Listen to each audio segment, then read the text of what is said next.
ஓம் சாய்ராம். அத்தியாயம் 45. காக்கா சாஹேபின் ஐயமும் ஆனந்த்ராவ் கண்ட காட்சியும். மரப்பலகை பாபாவின் படுக்கையானது, பகத்தினுடையது அல்ல. முன்னுரை. முந்தைய 3 அத்தியாயங்களில் பாபாவின் மறைவை குறித்து நாம் விவரித்தோம். அவரது நிலையற்ற ஸ்தூல உருவம் நமது காட்சியிலிருந்து மறைந்ததில் ஐயமில்லை. ஆனால் அவரது அழிவற்ற சூட்சும உருவம் எப்போதும் வாழ்கிறது. அவரது வாழ்நாளில் நடைபெற்ற லீலைகள் இன்றும் பெருமளவில் சொல்லப்பட்டு வருகின்றன. அவர் மறைந்த பின்னரும் அவரது புதியதான லீலைகள் நடைபெற்றன. இன்றளவும் தொடர்ந்து நடைபெற்று வருகின்றன. இவை பாபா எப்போதும் வாழ்ந்து கொண்டு இருக்கிறார் என்பதையும், அவர் தம் பக்தர்களுக்கு முன்னை போலவே உதவி கொண்டிருக்கிறார் என்பதையும் தெளிவாக்குகிறது. பாபாவின் வாழ்நாளில் அவரது தொடர்பை பெற்றவர்கள் மிகுந்த அதிர்ஷ்டசாலிகளே. ஆனால் அவர்களில் எவராவது இவ்வுலக பற்றையும் இன்பங்களின் மேல் விருப்பத்தையும் விடாமல் கடவுள் மேல் உள்ளத்தை திருப்பவில்லை என்றால் அது அவர்களது துரதிர்ஷ்டமே ஆகும். அப்போதும் இப்போதும் தேவை என்னவென்றால் பாபாவின் பால் முழுமனதான பக்தியே. நமது புலன்கள், உறுப்புகள், மனம் யாவும் பாபாவை வழிபடுவதில் ஒருங்கிணைந்து அவருக்கு சேவை புரிய வேண்டும்.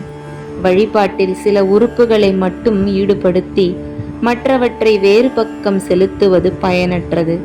வழிபாடு, தியானம் போன்றவை மனப்பூர்வமாகவும் ஆத்மார்த்தமாகவும் செய்யப்பட வேண்டும். கற்புரு மாதர் தம் கணவரிடம் கொண்டிருக்கும் அன்பு சீடன் குருவிடம் கொண்டிருக்கும் அன்புடன் சில சமயம் ஒப்பிடப்படுகிறது. எனினும் முன்னது குரு பக்தியை விட மிக தாழ்வானபடியால் இரண்டையும் ஒப்பிட இயலாது. தந்தையோ தாயோ சகோதரனோ அல்லது வேறு எந்த உறவினரோ நம் வாழ்க்கையின் லட்சியத்தை அடைய உதவிக்கு வரமாட்டார்கள். நாமே திட்டமிட்டு கொண்டு ஆன்ம உணர்வு பெறும் பாதையில் வழிநடக்க வேண்டும். உண்மைக்கும் மாயைக்கும் இடையில் பேதம் கண்டு இகபர இன்பங்களையும் பொருட்களையும் துறந்து புலன்களையும் மனதையும் அடக்கி முக்தியை அடைவதில் மட்டுமே விருப்பமுள்ளவர்களாக இருக்க வேண்டும். மற்றவர்களை சார்ந்திருப்பதற்கு பதிலாக நம்மிடமே நமக்கு பூரண நம்பிக்கை வேண்டும். பேதங்கள் உணர பயிற்சி செய்ய தொடங்கும் போது உலகம் ஒரு மாயை என்றும் நிலையற்றது என்றும் அறிந்து கொள்வதால் உலக ஆசைகள் மீதான பற்று குறைந்து முடிவில் பற்றற்ற நிலையை பெறுகிறோம். பிரம்மம் என்பது நமது குருவை தவிர வேறல்ல என்றும் அவரே முழு நிச்சய நிலையில் நாம் காணும் அண்ட சராசரங்களிலும் வியாபித்து ஆட்கொண்டிருப்பதையும் உணர்ந்து அவரை எல்லா உயிர்களிடத்திலும் கண்டு வணங்கி தொடங்குகிறோம். இதுவே கூட்டு பிரார்த்தனை அல்லது வழிபாடாகும். இவ்விதம் குருவாகிய பிரம்மத்தை மனமுருகி வழிபடும் போது நாம் அவர்களுடன் ஒன்றி ஆன்ம உணர்வை பெறுகிறோம். சுருக்கமாக, குருவின் நாமத்தை எப்போதும் ஸ்மரணம் செய்து கொண்டு இருப்பதும் அவரை தியானிப்பதும் எல்லா ஜீவராசிகளிலும் அவரை காணச் செய்து நம்மீது அழியாத பேரின்பத்தை சொரிகிறது. பின்வரும் கதை இதனை விளக்குகிறது.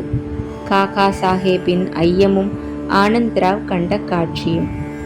ஏக்நாத்தின் நூல்களான ஸ்ரீமத் பாகவதம், பாவர்த்த ராமாயணம் இரண்டையும் காக்கா சாஹேப் தீக்ஷித்தை தினம்தோறும் வாசிக்கச் சொல்லி சாய்பாபா உத்தரவிட்டார் என்பது நன்றாக தெரிந்த விஷயம்.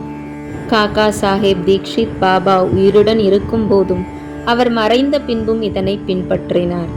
பம்பாய் சௌபாத்தியில் உள்ள காக்கா மகாஜனியின் வீட்டில் ஒரு நாள் காலை காக்கா சாஹேப் தீக்ஷித் ஏக்நாத்தின் பாகவதத்தை வாசித்துக் கொண்டிருந்தார். ஷாமா என்று அழைக்கப்படும் மாதவராவ் தேஷ்பாண்டேயும் காக்கா மகாஜனியும் புத்தகத்தின் 2வது அத்தியாயத்தில் 11ஆம் காண்டம் படிக்கப்பட்டதை கவனத்துடன் கேட்டனர். அதில் ரிஷப குடும்பத்தை சேர்ந்த 9 சித்தர்கள் அல்லது நாதர்கள் என்று அழைக்கப்பட்ட கவி, ஹரி, அந்தரிக்ஷா, பிரபுத்தா, பிப்பலாயன், அவிர்ஹோத்ரா, திருமில், சமஸ், கரபாஜன் முதலியோர் பாகவத தர்மத்தை ஜனகராஜனுக்கு உபதேசித்தார்கள். ஜனகர் 9 நாதர்களையும் மிக மிக முக்கியமான கேள்விகளை கேட்டார். அதற்கு அவர்கள் ஒவ்வொருவரும் திருப்திகரமான முறையில் பதிலளித்தார்கள். முதல்வரான கவி பாகவத தர்மம் என்றால் என்ன என்று விவரித்தார். ஹரி பக்தனின் குணநலன்களை விளக்கினார். மாயை என்றால் என்ன என்பதை அந்தரிக்ஷா விளக்கினார்.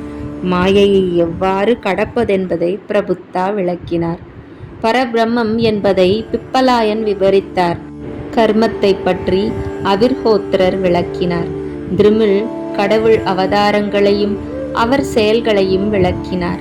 மரணத்துக்கு பின் பக்தன் இல்லாதவன் எங்கனம் கூலி கொடுக்கப்படுகிறான் என்பதை சமஸ் கூறினார். வெவ்வேறு யுகங்களில் வெவ்வேறு விதமான கடவுள் வழிபாட்டை பற்றி கரபாஜன் விளக்கினார். கலியுகத்தில் ஹரி அல்லது குருவின் பாதங்களை நினைவூட்டிக் கொள்வதே விடுதலைக்கு ஒரே வழி என்பதே எல்லா விளக்கங்களின் கருத்துமாகும். வியாக்கியானம் முடிவடைந்த பின்னர் மாதவராவிடமும் மற்றவர்களிடமும் காக்கா சாஹேப் மனம் சோர்ந்த குரலில் கூறினார்.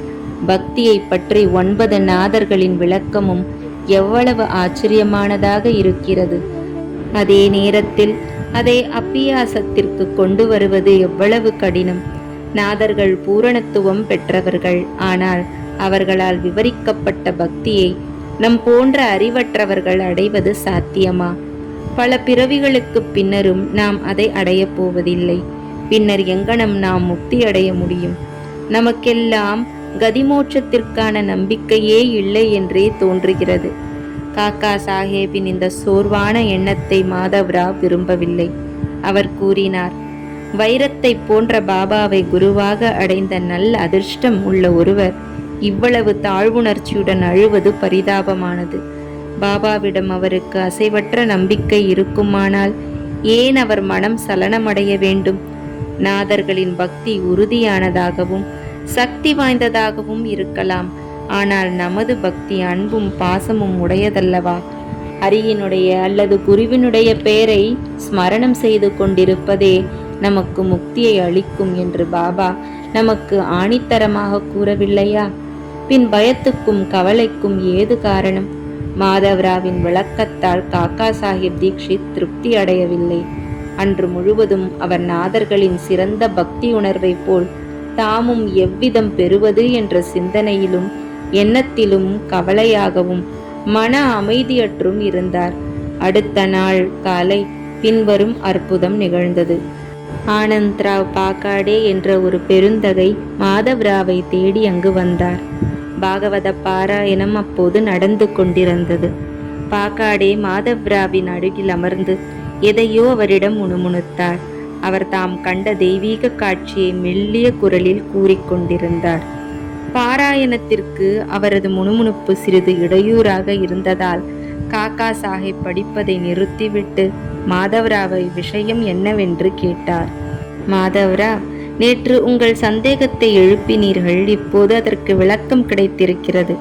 பக்தியின் காப்பாற்றும் குணாதிசயத்தையும் குருவின் பாதங்களை வணங்குதல் வழிபடுதல் ஆகிய ஆர்வம் மட்டுமே போதும் என்று பாபா கனவின் மூலம் பாகாடே அவர்களுக்கு காண்பித்ததை கேளுங்கள் என கூறினார். எல்லோரும், குறிப்பாக காக்கா சாஹிப் தீக்ஷித், அக்கனவு காட்சியை கேட்க ஆர்வம் கொண்டவர்களாக இருந்தனர். அவர்களது யோசனையின் பேரில் பாகாடே தமது காட்சியை பின்வருமாறு வர்ணிக்க தொடங்கினார். ஆழமான கடலில் இடுப்பளவு நீரில் நான் நின்று கொண்டிருந்தேன். திடீரென்று அங்கு சாயிபாபாவை கண்டேன். அவர் தம் பாதங்கள் நீரில் பட வைரங்கள் பதிக்கப்பட்ட அழகிய சிம்மாசனத்தில் அமர்ந்து கொண்டிருந்தார். பாபாவின் ரூபத்தால் நான் மிக மிக மகிழ்வு கொண்டு திருப்தி அடைந்தேன். கனவு என்று நினைக்க முடியாத அளவுக்கு தத்ரூபமாக காட்சி இருந்தது. மிகுதியான ஆர்வத்துடன் மாதவ்ராவும் அங்கு நின்று கொண்டிருந்தார். அவர் உணர்ச்சி வசப்பட்டு, ஆனந்த்ராவ், பாபாவின் பாதத்தில் விழு என்றார். நானும் அங்கனமே செய்ய விரும்புகிறேன். ஆனால் அவரது பாதங்கள் தண்ணீரில் இருக்கின்றன. எங்கனம் எனது சிரசை அவற்றின் மேல் வைக்க முடியும்? நான் இயலாதவனாக இருக்கிறேன் என்று நான் கூறினேன். இதை கேட்டு பாபாவிடம் அவர் கூறினார், ஓ தேவா, நீரில் இருக்கும் தங்கள் பாதங்களை வெளியெடுத்துக் கொள்ளுங்கள். உடனே பாபா தமது பாதங்களை எடுத்துக்கொண்டார். தாமதமின்றி நான் அவைகளை பற்றி கொண்டு வணங்கினேன். இதை கண்டு பாபா என்னை ஆசிர்வதித்து, இப்போது போ, உனது நன்மையை நீ பெறுவாய். பயத்துக்கோ கவலைக்கோ காரணமில்லை. எனது ஷாமாவுக்கு பட்டுக்கரை வேஷ்டி ஒன்றை கொடு, நீ நன்மை அடைவாய் என்றார். பாபா கனவிலிட்ட ஆணைக்கேற்ப பாகாடே ஒரு வேஷ்டி கொணர்ந்து அதை மாதவ்ராவிடம் கொடுக்கும்படி காக்கா சாஹேப் தீக்ஷித்தை வேண்டிக் கொண்டார். ஆனால் பாபா அதனை ஏற்றுக்கொள்வதற்கேற்ற ஏதாவது ஒரு குறிப்பு அல்லது யோசனை கூறினாலன்றி தாம் அதை ஏற்றுக்கொள்ளப் போவதில்லை என்று மாதவ்ராவ் கூறிவிட்டார். சிறிது விவாதத்திற்கு பின் காக்கா சாஹேப் திருவுளச்சீட்டு போட தீர்மானித்தார். ஐயப்பாடுள்ள எல்லா விஷயங்களிலும் திருவுளச்சீட்டு போட்டு பொறுக்கி எடுக்கப்பட்ட சீட்டில் கண்டுள்ளபடி நடப்பது காக்கா சாஹேப்பின் நிரந்தரமான வழக்கமாகும். இதை குறிப்பிட்ட விஷயத்தில் ஏற்றிக்கொள்ள தள்ளிவிட என்று 2 சீட்டுகள் எழுதப்பட்டு பாபாவின் படத்தின் அடியில் வைக்கப்பட்டு ஒரு குழந்தையால் ஒரு சீட்டு எடுக்கும்படி கேட்கப்பட்டது. ஏற்றுக்கொள்க என்ற சீட்டே குழந்தையால் எடுக்கப்பட்டு வேஷ்டியும் மாதவ்ராவிடம் கொடுக்கப்பட்டு அவரால் ஏற்றுக்கொள்ளப்பட்டது. இவ்விஷயமாக ஆனந்தராவ் மாதவ்ராவ் இருவருமே திருப்தி அடைந்தனர். காக்கா சாஹேப்பின் பிரச்சனை தீர்ந்தது. மற்ற ஞானிகளின் மொழிகளுக்கு மரியாதை கொடுக்க இக்கதை நம்மை ஊக்குவிக்கிறது. அதே சமயம் நமது அன்னையிடம், அதாவது குருவிடம் முழு நம்பிக்கை கொண்டு அவரது அறிவுரைகளின்படி நடக்கவும் கூறுகிறது. ஏனெனில் அவர் வேறு எவரையும் விட சிறப்பாக நமது நலத்தை அறிகிறார். பின்வரும் பாபாவின் மொழிகளை உங்கள் உள்ளத்தில் ஆழ பதித்துக் கொள்ளுங்கள். இவ்வுலகில் எண்ணற்ற ஞானிகள் இருக்கிறார்கள். ஆனால் நமது தந்தையே, குருவே உண்மையான தந்தை, நிஜமான குரு ஆவார். மற்றவர்கள் பல நல்ல விஷயங்களை கூறலாம், ஆனால் நமது குருவின் மொழியை மறக்கவே கூடாது. சுருக்கமாக உங்கள் குருவை முழு மனதுடன் நேசியுங்கள். அவரிடமே பரிபூரண சரணாகதி அடையுங்கள். பயபக்தியுடன் அவர் முன் சாஷ்டாங்கமாக வணங்குங்கள். பின்னர் ஆதவனுக்கு முன் இருள் இல்லாதிருப்பதைப் போல் உங்கள் முன் நீங்கள் கடக்க வேண்டிய உலக வாழ்வினும் கடல் இல்லாததை காண்பீர்கள். மரப்பலகை பாபாவின் படுக்கைக்கானது, பகத்தினுடையது அல்ல. தமது ஆரம்ப நாட்களில் 4 முழ நீளமும் 1 முழ அகலமும் உள்ள ஒரு மரப்பலகையின் 4 மூலைகளிலும் சிட்டி விளக்குகள் எரிந்து கொண்டிருக்க பாபா உறங்கினார். பின்னர் அவர் பலகையை துண்டு துண்டாக உடைத்து தூக்கி எறிந்து விட்டார். ஒரு முறை இப்பலகையின் பெருமையையும் முக்கியத்துவத்தையும் காக்கா சாஹேப் தீக்ஷித்திடம் பாபா விவரித்தார். இதை கேட்டுக்கொண்டிருந்த அவர் பாபாவிடம், நீங்கள் இன்னும் மரப்பலகையை விரும்பினால் சௌகரியமாக தூங்குவதற்கு மசூதியில் மீண்டும் ஒன்றை தொங்கவிடுகிறேன் என்றார். அதற்கு பாபா, மஹல்சாபதியை கீழே விட்டுவிட்டு நான் மேலே துயில விரும்பவில்லை என்றார். காக்கா சொன்னார், மஹல்சாபதிக்காக நான் மற்றொரு பலகையும் ஏற்பாடு செய்கிறேன். பாபா, அவன் எங்கனம் பலகையில் தூங்க முடியும்? பலகையின் மீது தூங்குவது எளிதல்ல. தன்னிடத்து பல நல்ல குணங்கள் பண்புகள் உள்ள ஒருவனே அங்கனம் செய்ய இயலும். தனது கண்கள் அகல விழித்திருக்கும் நிலையில் தூங்கக்கூடியவனே அதில் தூங்க முடியும். நான் தூங்கப் புகும் முன் மஹல்சாபதியை என் அருகில் அமரச் சொல்லி எனது நெஞ்சின் மீது கை வைத்து நாமஸ்மரணம் கேட்கிறதா என கவனிக்கும்படியும் தூங்கிவிட்டால் எழுப்பும்படியும் அவனை கேட்கிறேன். இதை கூட அவனால் செய்ய இயலுவதில்லை. தூக்க மயக்கத்தில் தலையை ஆட்ட ஆரம்பிக்கிறான். எனது நெஞ்சில் அவனது கை ஒரு கல்லை போல் கனப்பதை உணர்ந்து நான் ஓ பகத் என்று கூவும்போது அவன் அசைந்து கண்விழிக்கிறான். தரையின் மீதே சரியாக அமர முடியாமலும் தூங்க முடியாமலும் தடுவாறுபவனுக்கு தனது ஆசனம் நிலையுறுதியாக இல்லாதவனும் தூக்கத்திற்கு அடிமையானவனுமான அவன் உயரத்தில் உள்ள பலகையில் எவ்விதம் தூங்க இயலும்? மற்ற அநேக முறைகளில் அடியார்கள் மேல் கொண்ட அன்பினால் எது நம்முடையதோ, நன்மையோ தீமையோ, அது நம்மிடம் இருக்கிறது. எது மற்றவனுடையதோ அது அவனிடம் இருக்கிறது என்று பாபா கூறினார். ஸ்ரீ சாயியை பணிக. அனைவருக்கும் சாந்தி நிலவட்டும். ஜெய் ஜெய் சாய்ராம்.